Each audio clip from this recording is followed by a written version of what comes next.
Hey everyone, welcome back to just learn with hub. आज हम पढ़ने वाले हैं क्लास 10th की एक पोएम जिसका नेम है फायर एंड आइस एंड इसके राइटर है रॉबर्ट फ्रॉस्ट।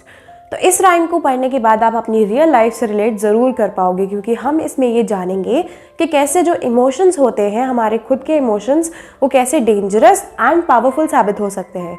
तो चलिए दोस्तों, बिना टाइम वेस्ट किए शुरू करते हैं। तो इस राइम की जो स्टार्टिंग है वो यहाँ से होती है कि पोएट हमारे कहते हैं, some says the world will end in fire and some says in ice.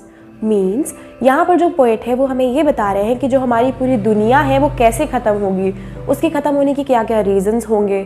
तो वो हमें यहाँ पर ये बताते हैं, some says the world will end in fire. कुछ लोगों का ऐसा कहना है कि जो हमारी पूरी दुनिया है वो आग से जलकर ख़त्म होगी।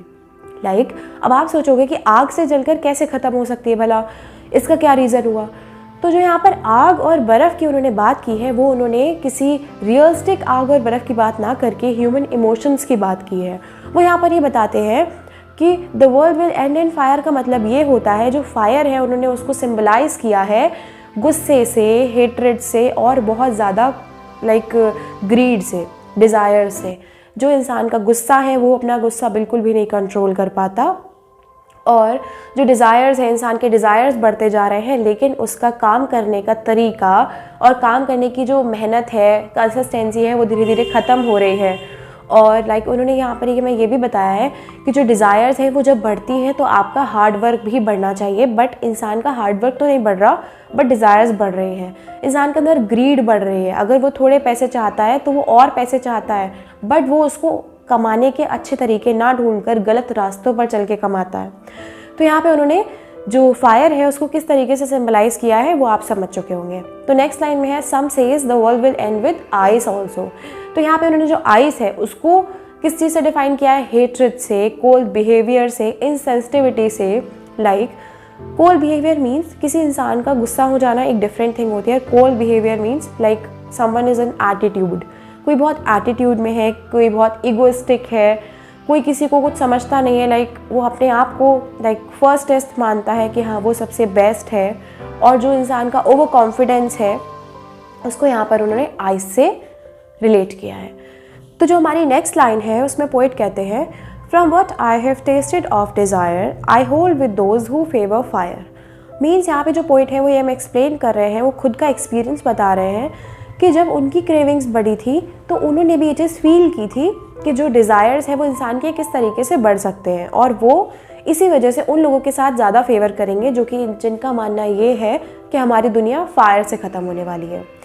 तो उन्होंने ये बोला कि इंसान के अंदर जो गुस्सा बढ़ रहा है उसके लाइफस्टाइल से लेकर या जो भी चीज़ें हों रीज़न, उसकी वजह से दुनिया के ख़त्म होने के ज़्यादा चांसेस हैं। अब नेक्स्ट लाइन में पोएट है वो ये कहते हैं, but if it had perish twice I think I know enough of hate.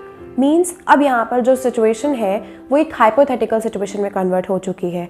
अब यहाँ पर जो पोएट है वो हमें ये बता रहे हैं कि अगर हमारे वर्ल्ड को ख़त्म होने के लिए 2 चांस हो, 2 बार अगर हमारा वर्ल्ड ख़त्म होने के लिए रेडी हो, अगर होने वाला हो, तो वो दूसरी चांस में आइस को भी फेवर करेंगे। वो कैसे?